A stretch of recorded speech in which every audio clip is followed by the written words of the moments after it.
নমস্কার বন্ধুরা, মামনির পাকশালায় আপনাদের অনেক অনেক স্বাগত।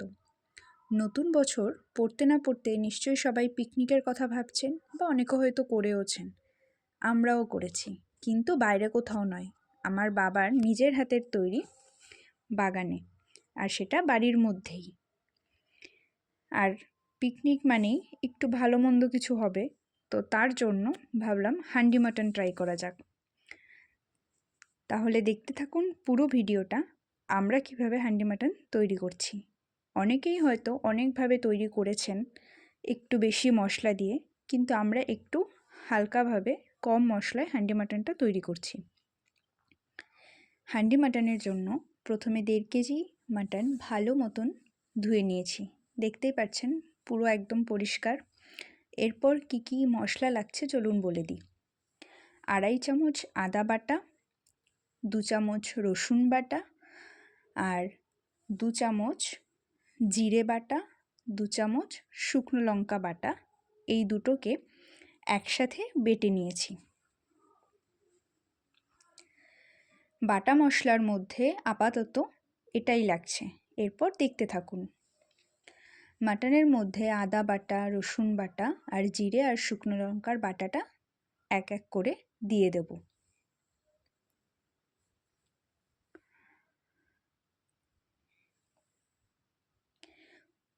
সাধারণত হান্ডি মাটনে একটু বেশি মশলা বা স্পাইসি হয়, আমরা খুব সাধারণভাবেই করেছি, আপনারা সবাই চাইলে বাড়িতেই করতে নিতে পারবেন। এরপর 5 থেকে 6টা তেজপাতা একটু হাতে চিড়ে তারপর দিয়ে দিলাম, তেজপাতার ফ্লেভারটা খুবই ভালো লাগে আমাদের সবার। এরপর 2টো মিডিয়াম সাইজের টমেটো ছোট ছোট করে কেটে নিয়েছি। ঝালের জন্য 8 পিস কাঁচা লঙ্কা দিয়েছি, শুকনো লঙ্কা বাটা তো দিয়েইছি, আপনারা যদি আরও বেশি ঝাল খেতে চান আর একটু লঙ্কার পরিমাণ অবশ্যই দিতে পারেন। 1.5 কেজি মাটনের জন্য 500 গ্রাম পেঁয়াজ কুচি দিয়েছি, অনেকে হয়তো আরও বেশি পরিমাণে দেন, কিন্তু আমরা এখানে 500 গ্রামই ইউজ করেছি। এরপর 2 চামচ হলুদ গুঁড়ো দিয়ে দিচ্ছি।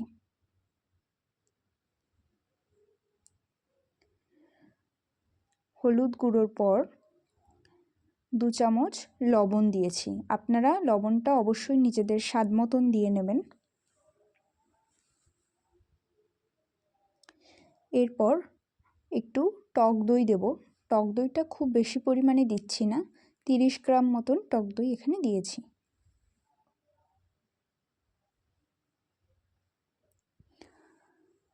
এরপর হান্ডি মাটনে সাধারণত কেউ হয়তো আলু ব্যবহার করেন না, কিন্তু আমাদের নিজেদের ভালো লাগে, তার জন্য এখানে 10 পিস মতন আলু দিয়েছি। আর এরপর সর্ষের তেল দিয়ে দিয়েছি 50 গ্রাম। এরপর এটাকে ভালো করে ম্যারিনেট করে নেওয়ার পালা। মাংসটাকে যত সুন্দরভাবে ম্যারিনেট করতে পারবেন তার স্বাদ কিন্তু ততটাই বেশি হবে। খালি ম্যারিনেট করলেই হবে না, এটাকে যত সময় রাখতে পারবেন, মোটামুটি 1-2 ঘন্টা, তত সময় মাংসটা আরও সফট হয়ে যাবে। এরপর কিছু ভাজা মশলা লাগবে, সেটা বলে দিই।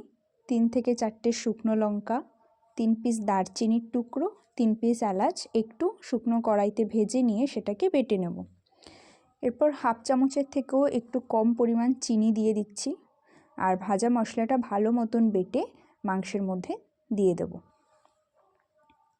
এটা দিয়ে আবার ভালো করে একবার মাংসটা ম্যারিনেট করে নেব। যেহেতু একবারেই ঢেকে মাংসটা দিয়ে দেব, তার জন্য পরে আর কোনো মশলা অ্যাড করব না বলেই আগের থেকে ভাজা মশলা, এক কথায় যেটা আমরা গরম মশলা বলে থাকি, সেটা দিয়ে দিয়েছি। দেখুন কত সুন্দরভাবে আমাদের ম্যারিনেট করা হয়ে গেছে। এরপর আমার হাতে 2 ঘন্টার মতন সময় ছিল না, তো তার জন্য 45 মিনিট মতন এটাকে ঢেকে রেখে দিয়েছি। এরপর হান্ডি মাটনে নিশ্চয়ই সবাই মোটামুটি জানেন, ঢাকনাটাকে একেবারে আটা বা ময়দার প্রলেপ দিয়ে ভালো মতন আটকে ওটাকে দমে বসিয়ে দিতে হবে অল্প আঁচে। তার জন্য ময়দাটাকে মেখে নিলাম, একদম নরমভাবে মেখেছি, শক্ত করলে কিন্তু হবে না, আপনারাও একদম সফটভাবে ময়দাটাকে মেখে নেবেন।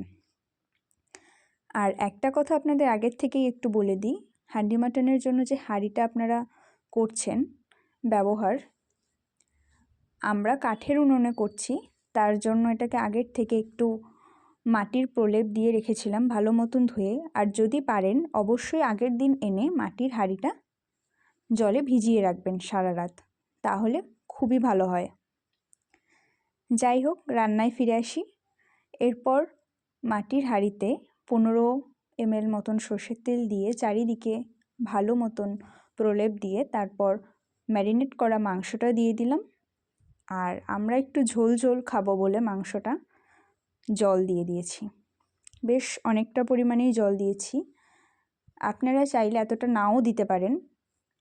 এরপর আর কিছুই নয়, ভালো মতন ঢাকনাটা দিয়ে ময়দার প্রলেপটা ভালো মতন লাগিয়ে দিতে হবে ঢাকনার চারিপাশে।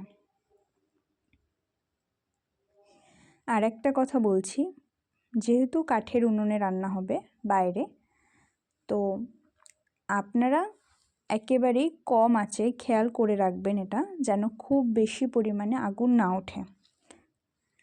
এটাকে একদম অল্প আঁচে 2 ঘন্টার জন্য একেবারে রেস্টে বসিয়ে দিন। আর আপনারাও একটু আরাম করে নিন রান্নাটা হতে হতে। একদম অল্প আঁচে হবে, তারপর দেখবেন মাটনটা একেবারে সেদ্ধ হয়ে গেছে। তত সময় চলুন আমাদের বাগানটা একটু ঘুরে দেখাই আপনাদের। ফুলগুলো যদিও ফুটেনি, সকাল সকাল সব ফুল তোলা হয়ে গেছে পুজোর জন্য, তাও আপনাদের সাথে একটু শেয়ার করলাম কি কি আছে বাগানে।